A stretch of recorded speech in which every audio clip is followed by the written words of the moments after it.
Kembali lagi di Jendela Selebritis, kabar terupdate Abang L, Lesti Kejora dan Rizky Bilar hari ini. Sebelumnya tolong dong di subscribe dulu channel ini, terima kasih. Inilah beritanya.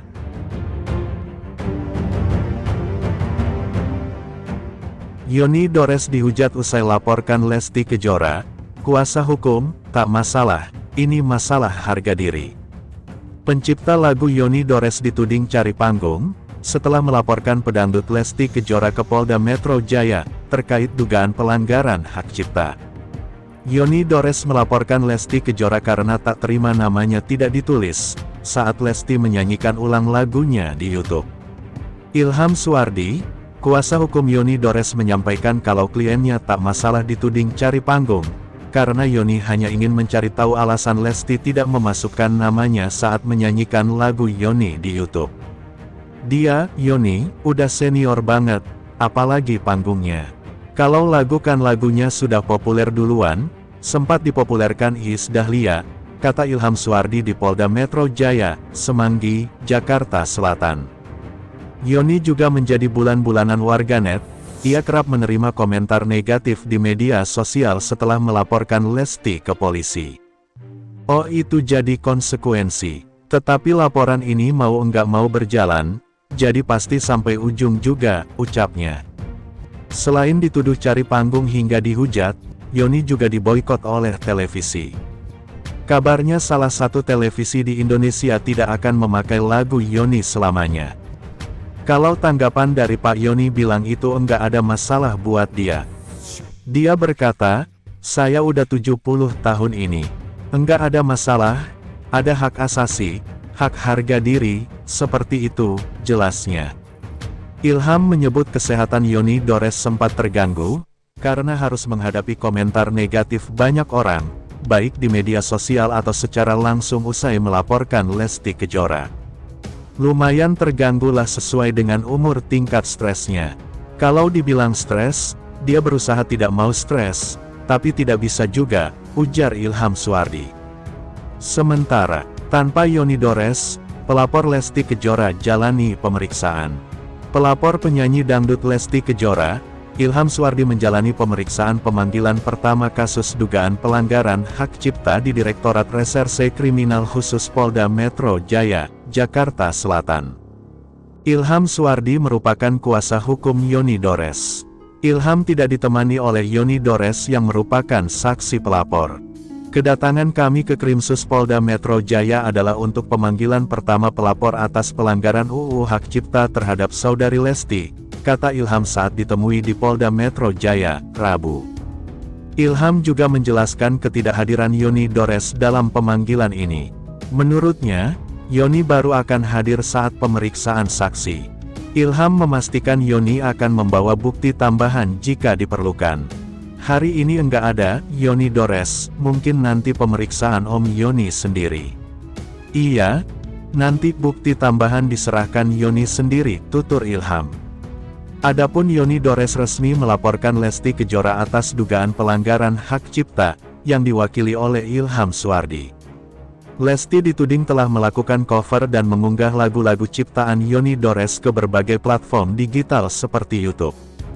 Masalah ini sejatinya telah berlangsung hampir 5 tahun, dimulai sejak 2018. Sebelumnya, pihak Lesti Kejora telah angkat bicara terkait laporan Yoni Dores terhadapnya mengenai dugaan pelanggaran hak cipta. Melalui kuasa hukumnya, Sadra Seskoadi, Lesti menyatakan bahwa dirinya mengetahui adanya laporan hukum tersebut dari media massa. Bahwa kami menghormati keputusan saudara Yoni Dores melaporkan saudari Lesti Kejora kepada Kepolisian Republik Indonesia dikarenakan merupakan hak dari setiap warga negara Indonesia, tulis Sadra. Dengan asas praduga tidak bersalah, pihak Lesti masih menunggu perkembangan proses hukum yang sedang berjalan dan juga masih mempelajari apa yang menjadi dasar pelaporan oleh Yoni Dores. Pengamat musik sebut seharusnya Yoni Dores tagih royalti ke LMK, bukan Lesti Kejora. Lesti Kejora dilaporkan oleh Yoni Dores atas dugaan pelanggaran hak cipta karena membawakan lagu-lagu ciptaannya tanpa izin. Menanggapi kasus tersebut, musisi sekaligus pengamat musik Budi S. pun angkat bicara. Ia menjelaskan bahwa kasus seperti ini seharusnya dikaji berdasarkan undang-undang yang berlaku. Menurut Budi S., seorang penyanyi diperbolehkan menyanyikan lagu siapa saja, selama lagu tersebut sudah terdaftar di Lembaga Manajemen Kolektif (LMK). Royalti musik itu kan haknya ada hak fisik, lalu kemudian ada hak performing rights, hak menampilkan lagu itu, kata Budi S. Jadi seorang penyanyi berdasarkan undang-undang boleh menyanyikan lagu siapapun yang sudah didaftarkan di LMK, katanya menyambung. Budi juga menegaskan bahwa semua mekanisme hak cipta telah diatur secara rinci dalam undang-undang. Jadi aturannya udah jelas, jadi lisensinya sudah dibicarakan sejak awal, dan ada di undang-undang, terangnya. Berdasarkan peraturan yang ada, ketika seorang pencipta lagu mendaftarkan karyanya ke LMK, maka lembaga tersebut yang bertanggung jawab mengelola dan menagih royalti. Jadi ketika saya nyanyi dan bikin lagu, lalu lagu ini saya daftarkan ke LMK berarti kita sudah nyerahin semua haknya tagihan itu ke LMK, jadi LMK yang nagih, ujarnya.